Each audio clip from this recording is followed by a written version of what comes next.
चलिए आज देखते हैं माहेश्वर सूत्र। ठीक है, इसके पहले हम लोग एक क्लास में कुछ पढ़ चुके हैं संस्कृत व्याकरण के बारे में, इसका कुछ परिचय हुआ था। और आज हम देखेंगे माहेश्वर सूत्र। चूँकि अष्टाध्यायी में जो माहेश्वर सूत्र लिखा गया है उस माहेश्वर सूत्र के आधार पर ही पूरे व्याकरण की रचना हुई है। तो व्याकरण में हम देखेंगे माहेश्वर 14 माहेश्वर सूत्र, और उन 14 माहेश्वर सूत्रों में कितने स्वर हैं, कितने व्यंजन हैं, स्वरों के कितने प्रकार होते हैं, व्यंजन के कितने प्रकार संस्कृत में बताए गए हैं, उनके आधार पर हम लोग पढ़ेंगे संस्कृत। चूँकि सीटेट में जो भी प्रश्न आते हैं वो रिलेटेड होते हैं संस्कृत व्याकरण से, और संस्कृत व्याकरण यदि आपका अच्छा नहीं है तो सीटेट के जो भी प्रश्न हैं बहुतायत सवालों को आप हल नहीं कर पाएंगे। तो हम सीटेट का शिक्षण पढ़ाने से पहले हम माहेश्वर सूत्रों को पढ़ेंगे। माहेश्वर सूत्रों को पढ़ेंगे, संधि और उसके बाद समास पढ़ेंगे। इन 2-3 चीज़ें हैं, इनको पढ़ने के बाद फिर हम सीटेट पे आएंगे। तो चलिए आज हम पढ़ते हैं माहेश्वर सूत्र।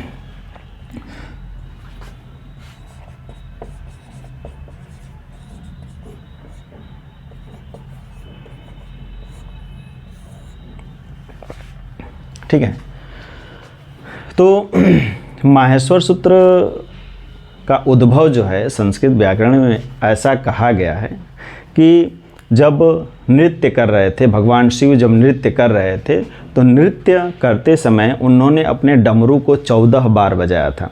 और जो डमरू को उन्होंने 14 बार बजाया था, उन 14 बार बजाने पर कुछ स्वर, कुछ वर्ण, कुछ अक्षर निकले उस ध्वनियों से, और उन जो ध्वनियों से जो अक्षर निकले थे उन्हीं ध्वनियों को पाणिनि ने अक्षरों का रूप दिया, और अक्षरों का रूप दे करके उसे माहेश्वर सूत्र बनाया, और उस माहेश्वर सूत्र से पूरे वैयाकरण की रचना हुई है। तो हम देखेंगे 14 माहेश्वर सूत्र कौन कौन से हैं। पहला है अ, ई, उ, ड़। ये है पहला माहेश्वर सूत्र। दूसरा है री, री, क। तीसरा सूत्र है ए, ओ, अंग। चौथा है ऐ, औ और च। ये 4 हैं, पहला, दूसरा, तीसरा, चौथा, ये 4 सूत्र हैं। ठीक है, उसके बाद आता है 5वां ह, य, व, र, ट। ये 5वां माहेश्वर सूत्र है। ठीक है, 1, 2, 3, 4 और ये 5 हो गया। और जो छठवां है लड़। ठीक है, बहुत लोगों को ये शिकायत होती है कि हम माहेश्वर सूत्रों को याद कैसे करेंगे। तो चिंता करने की बात नहीं है, ये वीडियो ख़त्म होने तक आपको माहेश्वर सूत्र याद होगा। इतना भरोसा रखिए, इतना विश्वास रख के आप लोग चलिए। ठीक है, 6 हो गया। 7वां जो है वो है य, म, अंग, अड़, न और म, यम गणनम, ये सूत्र। और 7वां है, ठीक है, 5, 6 हो गया। 7वां जो है वो है यहाँ पे 7 और ये 8वां सूत्र। ठीक है, हाँ, 7, 8वां सूत्र जो है ये हो जाएगा। ठीक है, झ, भ, य, झ, भ, य। 9वां हो जाएगा घ, ढ, ध, श, घड़धस। ठीक है, 10वां सूत्र हो जाएगा ज, ब, ग, ड, द, श, जबगढ़दस। ठीक है, 11वां होगा ख, फ, छ, ठ, थ, च, ट, त, व। ठीक है, 10 हो गया, है ना, घड़धस, जबगढ़दस, खपछट, थ, चट, त। ठीक है, 12वां हो जाएगा क, प, य, 13 नंबर हो जाएगा श श श र और 14 हो जाएगा हल। ये 14 माहेश्वर सूत्र बताए गए हैं। ठीक है, माहेश्वर सूत्र कौन कौन से हैं? तो पहला लिखा हुआ है यहाँ पे, आप लोग देख सकते हैं। ठीक है, पहला लिखा हुआ है अ ई उड़, दूसरा है रील री क, तीसरा ए ओंग ऐ औच ह य व र ट लड़ य मंगड़नम झ भय घटधस जब गड़दस खबछट थ चटतव कपय सससर हल। ये 14 माहेश्वर सूत्र बताए गए हैं। ठीक है, अब इन माहेश्वर सूत्रों में कभी कभार सवाल ये पूछ लेता है कि संस्कृत व्याकरण में माहेश्वर सूत्रों की कुल संख्या कितनी है। तो माहेश्वर सूत्रों में कुल वर्ण कितने हैं? तो कुल वर्ण 42 हैं। एक चीज़ और ध्यान देना पड़ेगा कि आखिरी में जो ये वर्ण हैं इनको हम इत संज्ञक वर्ण कहते हैं। ये जो है इत संज्ञक वर्ण कहे जाते हैं। इन इत संज्ञक वर्णों का मतलब क्या होता है? इत ऐसे भी लिखा जाता है, इत ऐसे भी लिखा जाता है। ठीक है, इत संज्ञक वर्णों का मतलब क्या होता है, इसको थोड़ा सा हम लोग ध्यान देंगे। इत संज्ञक वर्ण का मतलब होता है ऐसा वर्ण जो केवल प्रत्याहार निर्माण के काम में आता है। ये जो है आखिरी का वर्ण, ये केवल प्रत्याहार निर्माण के काम में आता है। ठीक है, अब इसमें हम देखेंगे कि 1 से लेकर के 4 तक के जो सूत्र हैं, ये 4 सूत्र ये हैं स्वर के, ये स्वर के, या इनको हम अच प्रत्याहार के नाम से जानते हैं। अच प्रत्याहार क्यों? ठीक है, अच प्रत्याहार का मतलब कि अ से लेकर और च तक। ठीक है, प्रत्याहार निर्माण कैसे होता है? तो प्रत्याहार कैसे बनता है? प्रत्याहार जहाँ से लेकर और जहाँ तक प्रत्याहार निर्माण होता है उसके पहले और अंतिम वर्ण को ही लिया जाता है। यदि हम बोलें कि अच प्रत्याहार में कुल वर्ण कितने हैं, तो चूंकि ये इत संज्ञक वर्ण हैं, ये आधे वर्ण कहे जाते हैं और इनको हम अक्षरों में गिनती नहीं करते हैं। इत संज्ञक वर्ण का हम अक्षरों में गिनती नहीं करते हैं। तो इत संज्ञक वर्णों को यदि हम निकाल देंगे तो अच प्रत्याहार में कुल कितने वर्ण आएंगे गिन लेंगे, 1 2 3 4 5 6 7 8 9। ठीक है, तो संस्कृत व्याकरण में जो स्वर होते हैं वो कितने होते हैं? 9 होते हैं। ठीक है, अच में स्वर कितने आए? 9। अब इसी तरह से एक आता है यहाँ से लेके, ठीक है, और यहाँ के आखिरी तक। ठीक है, तो इसमें होगा, ये कौन सा प्रत्याहार कहा जाएगा? तो ये हल प्रत्याहार कहा जाता है और हल को व्यंजन बोला जाता है। हल को व्यंजन बोला जाता है। ठीक है,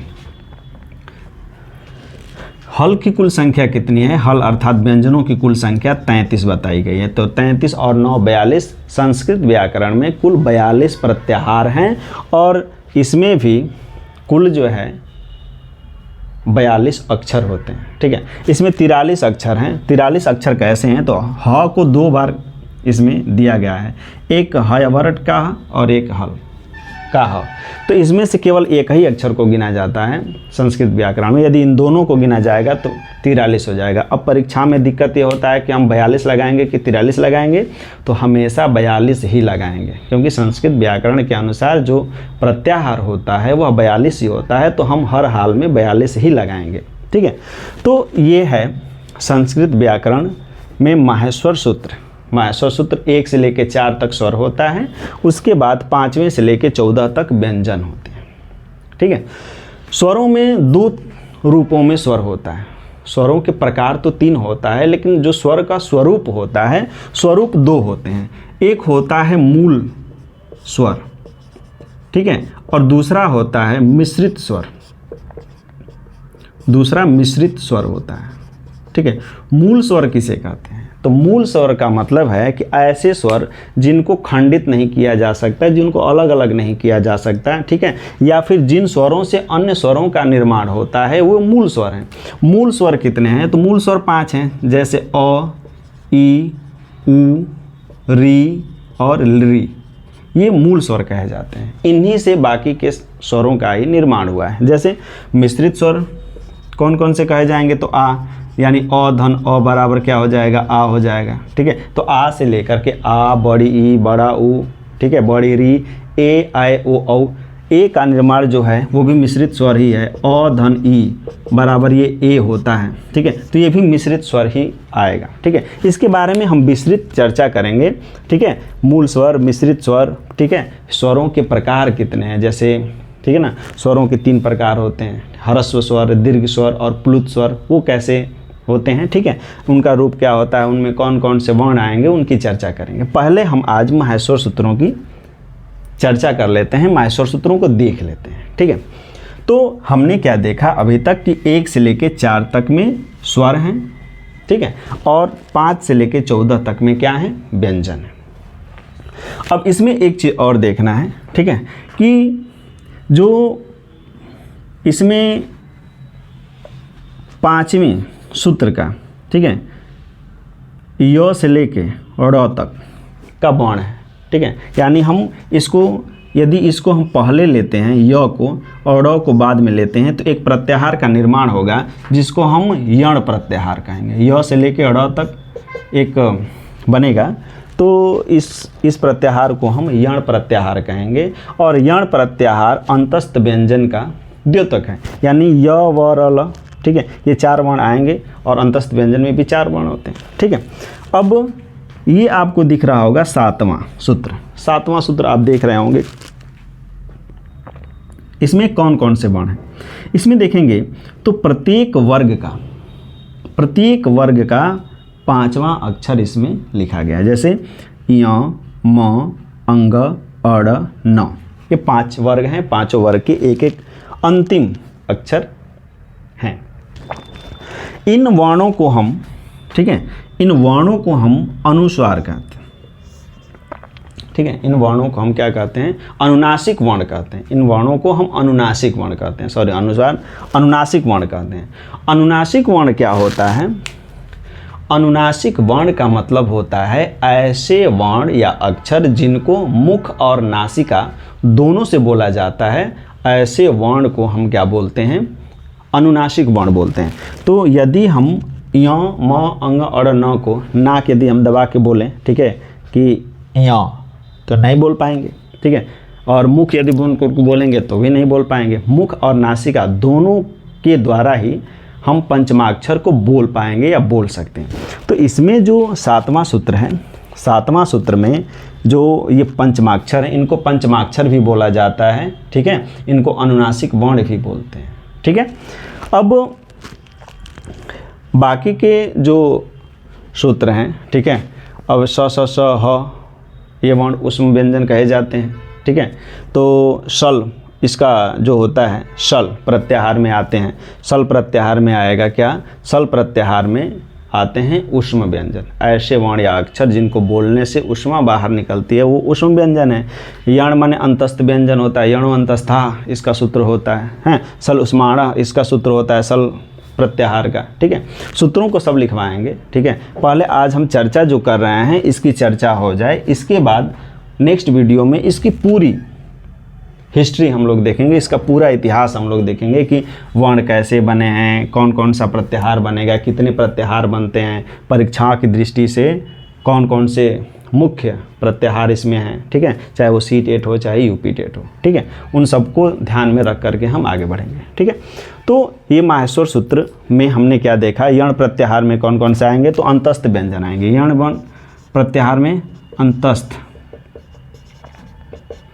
है ना, और सल प्रत्याहार में क्या आएगा, सल में आएगा उष्म व्यंजन, ठीक है। अंतस्थ का मतलब होता है ऐसे वर्ण या अक्षर जिनको बोलने पर अंत, अंदर, अस्था माने रुक जाती है, माने ऐसे वर्ण या अक्षर जिनको बोलने पर हवा, वायु मुंह के अंदर ही रुक जाती है, ऐसे वर्णों को हम क्या बोलते हैं, अंतस्थ व्यंजन बोलते हैं। और अंतस्थ व्यंजन में 4 हैं, य, र, ल, व, ठीक है। उसके बाद सल, स, स, स, ऐसे वर्ण या अक्षर जिनको बोलने पर मुंह से उष्मा बाहर निकलती है, ऐसे वर्णों को हम उष्म व्यंजन कहते हैं, और ये भी 4 होते हैं, ठीक है। कुछ मिश्रित व्यंजन भी आते हैं कि मिश्रित व्यंजन का चूँकि माहेश्वर सूत्रों में कोई जिक्र नहीं है, इसलिए हम यहाँ पर उसका जिक्र नहीं करेंगे, लेकिन अलग से हम उसको बता देंगे कि हाँ संयुक्त व्यंजन होता क्या है। संयुक्त व्यंजन में ये पूछता है कि संयुक्त व्यंजन कश किन किन वर्णों से मिलकर के बना हुआ है, त्र किन किन वर्णों से मिलकर बना हुआ है और ज्ञ किन किन वर्णों से मिलकर के बना हुआ है। तो ऐसे वर्ण पूछे जाते हैं या बताए जाते हैं, ठीक है। तो ऐसे वर्णों का पूछ लिया जाता है, कभी कभार परीक्षाओं में 1 नंबर का है तो उसको भी बता दिया जाएगा। यानी माहेश्वर सूत्र खत्म होते होते आपके पास कोई ऐसा सवाल नहीं होगा जो इस वीडियो में आपको नहीं मिलेगा, ठीक है। तो हमने क्या देखा, हमने आज माहेश्वर सूत्र देखा, ठीक है। माहेश्वर सूत्र क्या है, ठीक है। तो माहेश्वर सूत्र क्या है, आंख बंद करके, ठीक है, कान में ईयरफोन लगाइए और आंख बंद करिए और जैसे जैसे बोला जा रहा है बस उसको रिपीट करिए, दोहराइए।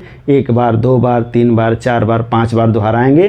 5वें बार में, 6वें बार में, 7वें बार में, 8वें बार में ज़रूर आपको, यानी ये वीडियो के कंप्लीट होते होते आपको सारा माहेश्वर सूत्र याद हो जाएगा, ठीक है। तो चलिए देखते हैं। आप आंख बंद करेंगे और रिपीट करेंगे, ठीक है।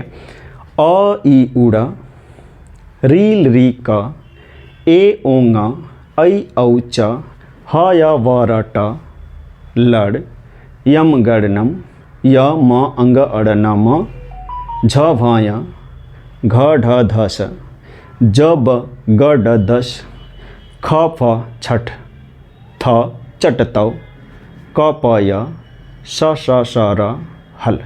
इसको 2-3 बार करके आप पढ़ेंगे, याद हो जाएगा, ठीक है। अ ई उड़, रील री क, ए ओंग, ऐ औ च, ह य व र ट, लड़, यम गड़नम, झ भय, घट धस, जब गड दस, खब छठ, थ चट तौ, क प स स सर हल, ठीक है। तो ये माहेश्वर सूत्रों को आगे पढ़ने से पहले आप इसको याद करेंगे, याद करके अपने आप को तैयार रखेंगे ताकि आगे के वीडियो में जो भी चीज़ें बताई जाएं तो फिर ये ना हो कि पेज पलटना पड़े और फार्मूला देखना पड़े या फिर सूत्र को देखना पड़े, उसको याद कर लीजिएगा, ठीक है। मिलते हैं नेक्स्ट वीडियो।